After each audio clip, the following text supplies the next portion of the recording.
So now we've discussed sort of what happens at the fine level of detail. Let's for a second take a step back and look at what happens regarding the replication fork. I had said that there was a single replication fork for prokaryotes, whereas for eukaryotes there's multiple origins of replication. In this example here, we're going to consider this as a prokaryotic replication fork. So shown in part 1 of this figure is double-stranded DNA. It's anti-parallel because the 5' end of one strand is associated with the 3' end of the complementary strand, and the 3' hydroxyl is associated with the 5' phosphate of the other at the other end.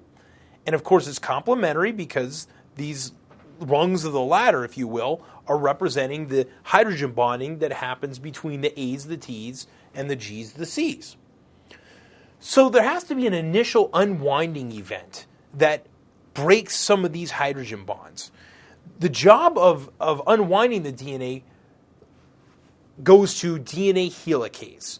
DNA helicase is an enzyme that initially comes in, it cleaves some of the hydrogen bonds, and it opens up a little bubble, which we call the origin of replication. There are specific DNA sequences where this happens. You don't have to worry about them, but as long as you understand that DNA helicase is going to unwind at the origins of replication, well, then you're fine. So what's happening at the replication fork? What's happening is that it's moving bidirectionally. Remember that little fact, it's bidirectional, so the replication fork is going to be opening from right to left. It's also going to be opening up from left to right in both directions. Let's just consider one portion of the replication fork. To make this explanation a little bit easier to accomplish, I want to just focus on one direction of the replication fork with the understanding that the same exact thing is going on at the other end of the replication fork because it's bidirectional. So there's going to be two strands of the DNA. Depending upon the orientation of the 5' and the 3' group relative to the direction the replication fork is moving, there's either going to be a leading strand or a lagging strand. So let's first consider the leading strand. The leading strand is long and continuous. And think of it as going into the replication fork. It's going in the same direction. It's being synthesized or duplicated in the same direction as the replication fork is going. What do I mean by that? Well, here we have this little arrow, which is telling you that the replication fork is moving from right to left, and we have two strands of DNA. One is being duplicated from right to left, and one is being duplicated from left to right. The strand that's being replicated from right to left is moving in the same direction as the replication fork, which is also moving from right to left. Therefore, we refer to that as the leading strand. Now, why is that long and continuous? Why do we call it a leading strand? It has to do with the rules of DNA replication. Remember, the polymerase has to read a template from 3' to 5', and it has to synthesize a copy from 5' to 3'. As this replication fork opens up even more, this template can continue to be read from 3' to 5'. This product can continue to be synthesized from 5' to 3'. What does this little yellow block represent at the 5' end of the DNA? That's the RNA section. Remember, RNA primase had to lay down a little RNA primer in order to get DNA polymerase going. So, for leading strand synthesis, the primase synthesizes the primer from 5' to 3'. That would be this right here. And then in eukaryotes, there's a polymerase alpha and delta. Polymerase alpha and delta in eukaryotes, there's polymerase alpha and delta, which are going to extend this in the 5' to 3' direction, moving into the replication fork. And lastly, helicase will continue to unwind the double-stranded DNA here at the fork. Now, let's take a peek at lagging strand synthesis. I think you already knew that because there's a leading strand, there's also going to be a lagging strand. So for lagging strand synthesis, you have down here, discontinuous synthesis. The DNA is moving away from the replication fork. It's going to be made in short segments. Why is that? Why does it have to be made in short segments? Why can't the DNA just be read as I'm drawing here and a new product laid down in the same direction? Why can't that happen? It's because of the rules of DNA replication. Remember, DNA always has to be read from 3 to 5 prime, and new product has to be laid down from 5 to 3 prime. So, in other words, we have to read this from left to right. But the problem is, this is still closed up. That's inaccessible, double-stranded DNA that has yet to be unwound. So when the replication fork opens up, a short RNA primer is going to be laid down. The template's going to be read in the 3 to 5 prime direction, and the polymerase is going to synthesize from 5 to 3 prime. Now, the polymerase can't get to the sequences that it needed to, right, down here, but it can get to the sequences here because the replication fork is opening up. So a primase will lay down a short RNA primer, it'll read from 3 to 5 prime, it'll synthesize from 5 to 3. This will open up, it'll read from 3 to 5, it'll synthesize from 5 to 3. It'll do the same, etc., etc., etc. It'll make these in short little fragments. And what do we call these fragments? We call them Okazaki fragments. Okay, named after the scientist who sort of discovered them. So Okazaki fragments are the short little fragments that are seen on the lagging or discontinuous strand. Eventually, these will all be joined together and the DNA will look like it should, but as the DNA is being polymerized, there's a leading strand and a lagging strand. After the leading strand is, or I should say, while it's still being synthesized and while the lagging strands are still being synthesized, there's a special RNase, and it's called RNase H. RNase H. It has a special nuclease activity called 5' exoribonuclease activity. Sort of a low-yield fact for your exam. But what this exonuclease activity does is it comes in and it removes these RNA primers. It removes these RNA primers and it fills in the gaps with DNA. And actually another enzyme called DNA ligase will form the last phosphodiester bond to help make this into a continuous strand of DNA instead of the discontinuous Okazaki fragments that we saw earlier in the process. This would have to happen for every single RNA primer that gets laid down. To help you visualize this isn't in your text if you're following along in your textbook. Here's a close-up that illustrates what's going on at the replication fork, at one side of the fork.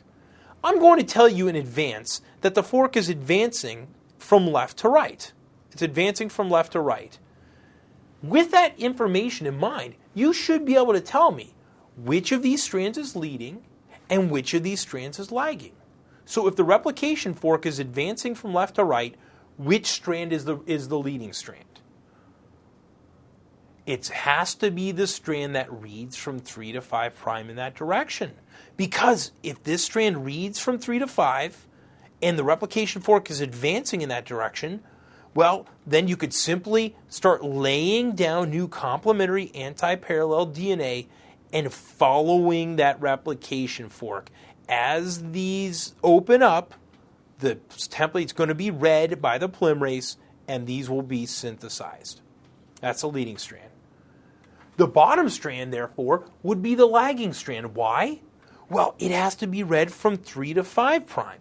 But these bases here are inaccessible at this point. So the best it can do is to access right here at the replication fork and read from 3 to 5 and synthesize the product from 5 prime to 3 prime. That's the lagging strand. It's going to open up a little bit more. It'll start reading from 3 to 5 and synthesizing from 5 to 3. It'll read from 3 to 5, synthesize 5 to 3 over and over again until eventually the Okazaki fragments will be linked together through that RNase H activity. At least in eukaryotic cells, you see that RNase H. A couple of accessory enzymes. Don't forget about DNA helicase. DNA helicase is going to be what unwinds the DNA at the replication fork. So that's going to be what separates these hydrogen bonds. There's a topoisomerase as well, and topoisomerase is going to be downstream of the replication fork, sometimes upstream, and it's going to relax the tension in the DNA. You see, being double-stranded, if you start separating the DNA at certain points, it's going to create tension at downstream points at the DNA. That tension has to be relieved, otherwise the DNA is either going to snap back together or it's going to break, and it's going to become fragmented. The job of topoisomerase is to cleave bonds, unwind the DNA, and then reform those bonds. So topoisomerase activity, or swivelase, if you want to think of it that way, helps relax the tension on the DNA. Why am I telling you this? Because there's a clinical connection, right? There's an important clinical connection we'll be making in a minute. So, to reiterate the steps involved in DNA replication, the origin of replication in prokaryotic cells, there's going to be one single, what we call ORI site, that stands for origin, on each of those bacterial chromosomes. Most bacteria have one chromosome. In eukaryotic cells, there's multiple origins of replication, or ORI sites, on each chromosome. How is the DNA helix unwound? Well, it's the job of DNA helicase for both prokaryotic and eukaryotic cells. How is the template strand stabilized? Well, here's an important protein that we'll discuss. It's called single-stranded DNA binding protein, and it's effective in both prokaryotes and eukaryotes. Single-stranded DNA binding protein, or SSB, is a protein that will bind to, as the DNA fork opens up, the DNA becomes single-stranded. There's something interesting about single-stranded DNA in the cell. There's two things. Number one, it wants to snap back together. It's energetically more favorable for the DNA to be in the double-stranded DNA conformation. That's number one. Number two is single-stranded DNA is susceptible to degradation. There's enzymes that would just love to come in and start degrading that single-stranded DNA. So how does the cell get around this? Well, there's single-stranded DNA binding proteins that, as the DNA separates, these proteins bind to each of the single strands. And number one, they protect it from degradation. And number two, they stabilize the DNA in the single-stranded conformation. So keep that in mind. How is the RNA primer made? In both cases, prokaryotes and eukaryotes, you see that there's a primase activity that lays down some RNA prior to the DNA coming aboard and extending. The synthesis of DNA, there's going to be a leading strand and a lagging strand. The lagging strand, as we said, is divided up into Okazaki fragments. Here's the difference that you need to keep in mind. In prokaryotes, it's DNA polymerase III that does most of the replication. Not all, but most of the replication is accomplished by DNA polymerase Roman numeral number 3. In eukaryotes, the DNA replication is accomplished through DNA polymerases alpha and delta. And actually, there's a little bit of controversy over which types of DNA polymerases are involved here. I don't think it's extremely likely you'll be asked about specific isomers of eukaryotic DNA polymerase, but in case you are, what you would be asked about is DNA polymerases alpha and delta. Those are the ones that are involved in eukaryotic replication. Furthermore, in prokaryotic cells and in eukaryotic cells, the primers have to be removed. In prokaryotes, there's a DNA polymerase I activity that does this. It has the 5' to 3' exonuclease activity, which can gobble up. It can gobble up the nucleotides as it lays down new nucleotides. Whereas in eukaryotes, there's an RNase H enzyme, which does the same thing. Lower yield enzyme. Replacing of RNA with DNA. Once again, in prokaryotic cells, how do we take that RNA primer that was there and replace it with DNA? Well, thankfully, we have something called DNA polymerase I that can do the job for prokaryotic cells. For eukaryotic cells, it's unknown. And you gotta love that, because anytime something's unknown, guess what? It's one less thing for you to know, right? Okay, so it's unknown. 5 years from now, there may be something in this box. How are the Okazaki fragments joined? It's by DNA ligase for both prokaryotes and eukaryotes. I want you to focus some attention down here, because removal of positive supercoils ahead of the advancing replication fork is an important mechanism. Why is it important? Because if you block that mechanism, you can kill off the bacteria. How do I mean? Well, your fluoroquinolones that you're very familiar with. These would be ciprofloxacin, moxifloxacin, levofloxacin, gadafloxacin. Any type of quinolone drug is going to specifically block prokaryotic replication, and the way it's going to do this is through inhibition of DNA gyrase. Now, DNA gyrase is just a fancy name for DNA topoisomerase 2. When you're in prokaryotes, you call it DNA gyrase, but it really functions like DNA topoisomerase 2. In eukaryotes, we also have topoisomerases to remove these positive supercoils. And actually, there's a couple of drugs that will target eukaryotic topoisomerase. You would use these obviously to treat some types of cancers, and the drugs' names would be like etoposide or tenofovir. These are drugs that specifically target eukaryotic topoisomerase 2. You don't need to worry about the differences between topoisomerase 1 and topoisomerase 2. Not too big of a deal. And actually, in some autoimmune diseases, you're going to see antibodies produced against topoisomerases. Scleroderma comes to mind. So you're going to see these topoisomerases from the point of view of understanding their mechanism of action. They remove positive supercoils. You're going to need to know antibiotics that target their activity, so the fluoroquinolones, and then you're going to need to know about autoimmune diseases like scleroderma, where you get autoantibodies produced against these topoisomerases. Finally, synthesis of telomeres. Telomeres synthesis is not required in the prokaryotic cell because why? They're not linear chromosomes. They're circular chromosomes. Telomeres are required in certain germ cells and in cancer cells, in eukaryotic cells, and they're required because the DNA is linear in structure.